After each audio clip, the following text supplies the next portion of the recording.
Welcome back to Ask the Good Doctor on Sirius XM Urban View, Channel 126. I am Dr. LaJoyce Brookshire. As you know, I am a proponent for nutritional supplements for the body because we are constantly bombarded by toxins in the world we live in today. We just are. I have recently been introduced to a new product called RevitaBlu, and it is a stem cell nutrient.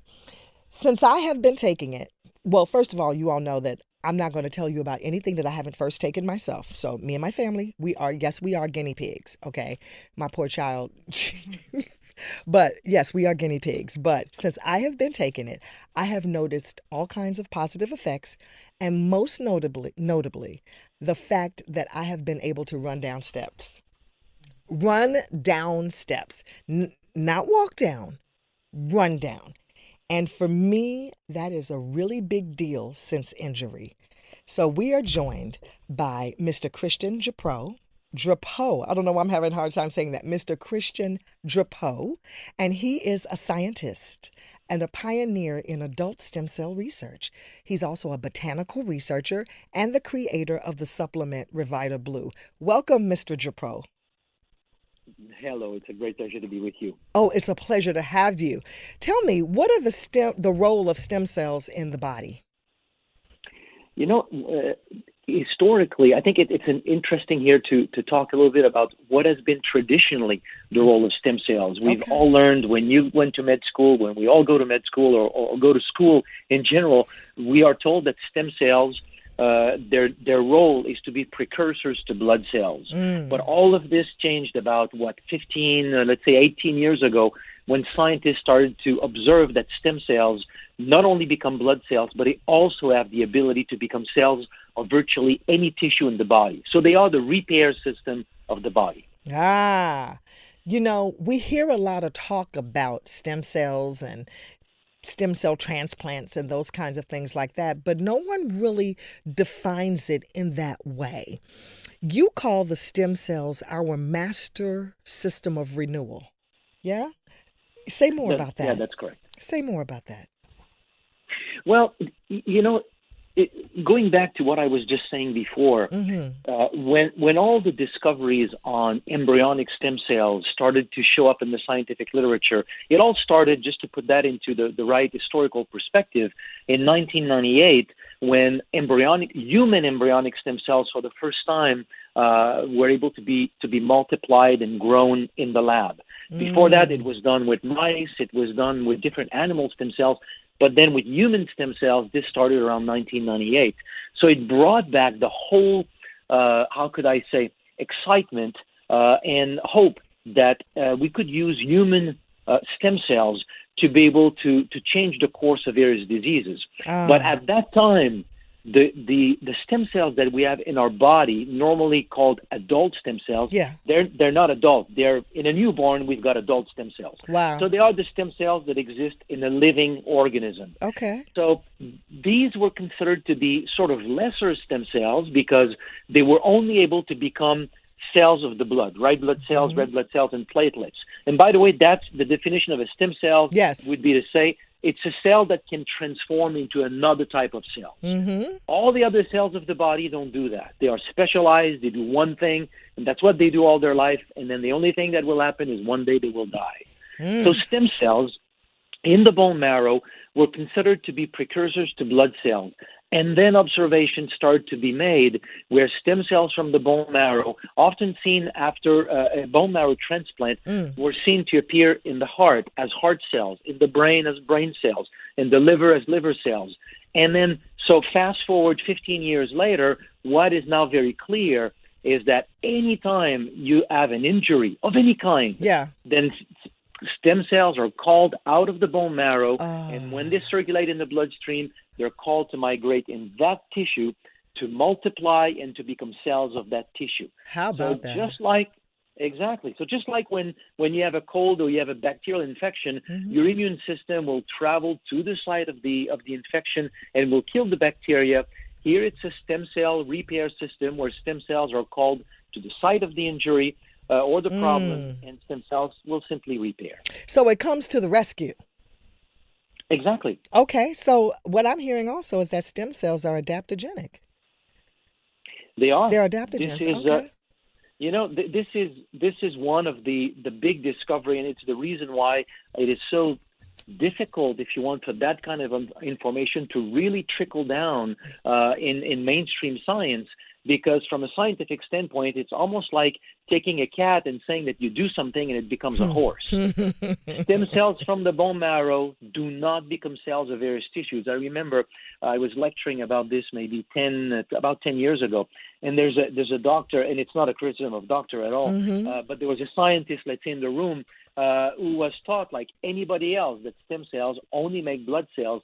And at one point he said, Wow. listen, son, let me tell you something that obviously nobody seems to be telling you, but you're just an idiot. And it's just, I'm saying this just to illustrate Yes. that it is profoundly novel in medical science, this concept that stem cells from the bone marrow, and it's not that they can become cells of other tissue, and it's something that they do rarely, that they can do, but it's not common. Yes. No, it is something that is happening every day of our lives since the day we are born. Stem cells circulate in the body, and they just replace cells that are being lost. Awesome. And I heard you say in one of your YouTube videos, which are awesome, by the way, that the medical community studies disease. I almost jumped out my seat. I was like, yes, that's what they do. They study disease. The medical community doesn't study health. I so agree with you. But that's our job, right, Mr. Drapeau? Yeah, and I want to make sure I'm not saying this as a criticism of the system. That's right. It's very difficult. It's very difficult, almost impossible to study health. We cannot take 50 people, give them a carrot every day, and 6 months later say these people are still healthy, therefore carrots is good for health. We can't do that, because you could give them a piece of chocolate and they would still be healthy 6 months later.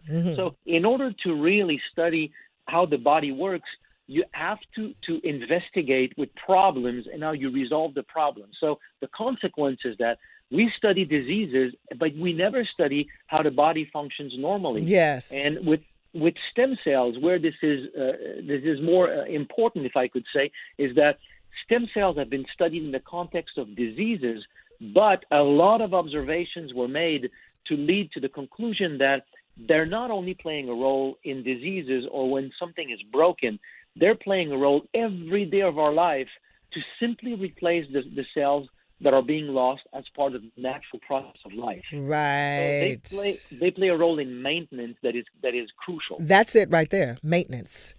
Yeah, and as a stem cell researcher, when did you realize that the stem cells needed specific stem cell nutrition? Well, it came in a different way, if I could say, because I didn't start by studying stem cells. I started by studying a natural botanical, a blue-green algae that I'm sure you know from Planet Lake. Yes. So I started to study this in 1994, 1995, and we were just trying to understand how that product was working in the body. So we did find clear and very interesting immune-supporting properties, anti-inflammatory properties, also properties to support the brain. Many people consuming this blue-green algae were reporting benefits in terms of mental clarity, better concentration, a feeling of mental energy. But as we were doing all this research, some people started to report benefits that were touching various aspects of human health, like cardiac function, the lung, liver function, pancreatic function, the brain, the skin, the joints. And some of these cases were very impressive. So the question emerged as to what is this product doing in the body to lead to benefits touching virtually every single aspects of human health. So we did not have any explanation until the day that a colleague of mine sent me an article, and the title of the article was "Turning Blood into Brain." And it was a study in which scientists had observed that after injecting bone marrow stem cells in an animal, some of these stem cells were tagged so they can be followed in the body, and they ended up in the brain becoming neurons. Wow. And that was a total discovery. So from there, we made two hypotheses. This was 18 years ago. We made two hypotheses, which at the time were completely far-fetched, but they turned out to be true. Yeah. Number one, what if stem cells actually were not only responsible for making blood cells, but what if they were the repair system of the body? How about what that? if Exactly. What about that? And what if this blue-green algae, its mechanism of action was to support the release of stem cells, so that if you have more stem cells in circulation and your problem is in the heart, well, the heart will call these cells, and your heart will do better. Amen. If somebody else is the pancreas, then the pancreas will do better. Yes. Somebody else is the liver, then the liver will do better. It would explain why so many different people reported benefit touching so many aspects of human health. How about it? So we started with these two hypotheses, and both of them turned out to be correct. So this blue-green algae was working and is working by supporting the natural release of stem cells from the bone marrow. Wow. So that's what really led me to study all of that. And so tell us about how you came to create RevitaBlu. Well, the moment that we documented the effect of this blue-green algae, it was obvious to me, although it took a number of years before I could continue the research, but it was obvious to me that because we evolved in symbiosis with the environment, just like there's not only one plant that supports the immune system, there's not only one plant that has antioxidants, it was clear to me that there has to be other plants that also support stem cell function. So how do we find them? Yeah. So I started to ask the question reversed. With AFA or with this blue-green algae, we had something that had been associated with a lot of various benefits. So the question was, what else can we find in terms of plants in the world that has been historically associated with a broad variety of health benefits? Okay. And about 2 years ago, I came across, actually, I asked a few friends, colleagues from China, casually, almost jokingly, I asked two of them, if you were lost on a desert island and the only thing you had access to is one plant from China, of everything that you know, which one would you bring? And to my total surprise, both of them said sea buckthorn berry. Oh. And I'd never thought of sea buckthorn berry as being that special. So I started to go into scientific literature and looked for what do we know of sea buckthorn, and discovered that there was a very, very wealthy literature, an abundant literature of the use of sea buckthorn in Tibetan medicine, Mongolian medicine, and Chinese medicine. Okay. So we developed an extract. We went into the lab. We tested it, and we found that sea buckthorn, the sea buckthorn berry extract that we developed, had about twice the efficacy of what we had with the blue-green algae that we discovered before. That is awesome. So on the basis of that sea buckthorn berry, we developed RevitaBlu. So it's the key ingredient in RevitaBlu. Okay. Now, I have a question for you from our audience. Would that be okay? A couple of questions? Of course. Claudette from Facebook asks, I have had 2 stem cell transplants, and now my doctor wants me to have a 3rd transplant. I know I need supplementation, but I do not know what to take. Do you recommend this product? Yeah, I have to be clear before I give my opinion on this. I am not a medical doctor, and I don't want this to substitute or to replace in any way, shape, or form. But of course, whatever any doctor may recommend. So purely from a physiological standpoint, what we have seen historically is that yes, if you do support the natural function of the bone marrow by releasing stem cells from the bone marrow, it tends to support or to strengthen the bone marrow and help these kinds of treatments. So I would say talk to your doctor, but from what I have seen over the past 15, 16 years of working with these natural products that support stem cell function, what we see is a positive effect. Okay. Super. Now, Sylvia from myaskthegooddoctor.org page asks, if stem cells are so important to our health, why aren't doctors talking more about this to patients? That's a good one, Sylvia.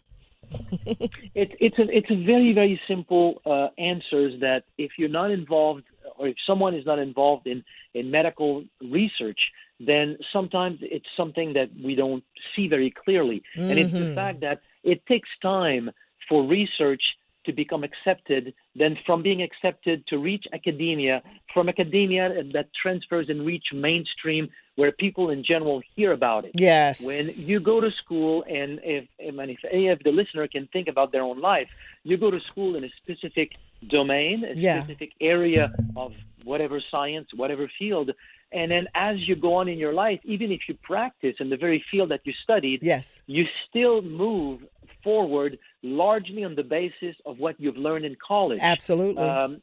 So virtually any doctor today, and I would say as of probably last time I checked, up to a year or two ago, and if anything, it's probably still the case today, med students are still not told that stem cells are the natural repair system of the body, like your immune system. This is still not taking place. It is just too recent in the whole world of medical research. Okay. It has simply not crossed from research to mainstream application. Yes. Now, this being said, if your doctor is a doctor where I or other people involved in this field of research have given a lecture and these doctors were there, could ask questions, it is difficult for me to believe that somebody who has seen all that information would not then recommend this, or at least be in a position to explain it to their patient. And then from there, there's a whole other layer, which is the fact that it is not available as a prescription. It is available as a dietary supplement. So you need to have a doctor who really works within the realm of considering dietary supplements as being effective. That's right. Effective tools in the whole management of health. So there are many layers here to the answer to this question. Yes, I agree with that. Well, thank you, Sylvia and Claudette, for your questions. Now, you're with the RevitaBlu is available through a company called Jeunesse Global. And, I have known this company for many years for their incredible skincare products. How did you team up with them?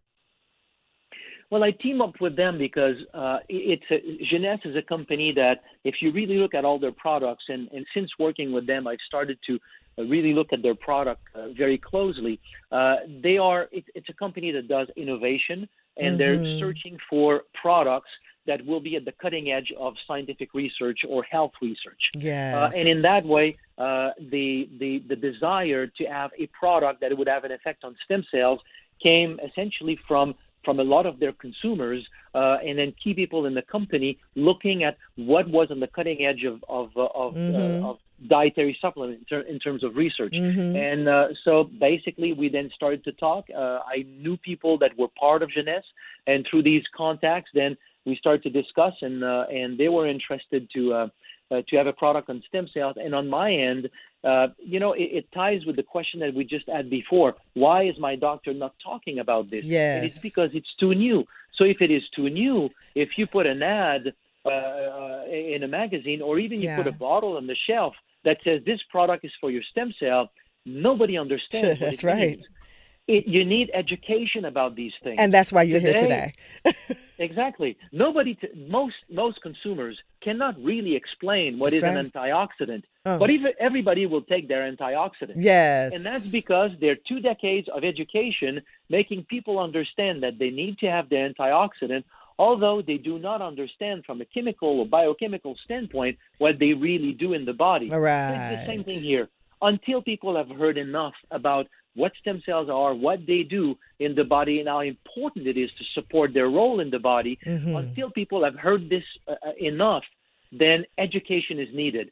So a system of distribution like Jeunesse is giving the platform to be able to convey that kind of education. So it was a really good team for me to team with Jeunesse to put this kind of information out in the marketplace. How did you become such a staunch advocate for herbal remedies and such? I mean, because as a scientist, you could have gone either way. We have 2 minutes. Give me 1 minute, the quick story. I've just always been interested in plants, and when I came across this blue green algae and I saw what it could do in cases where oftentimes even medicine could not do anything, and when I saw the results, I saw this as so powerful that I just had to continue in that field of research. Yes. So it's basically the real effect and the benefits to me has been the driving force. Okay, that is beautiful, because I thank you for your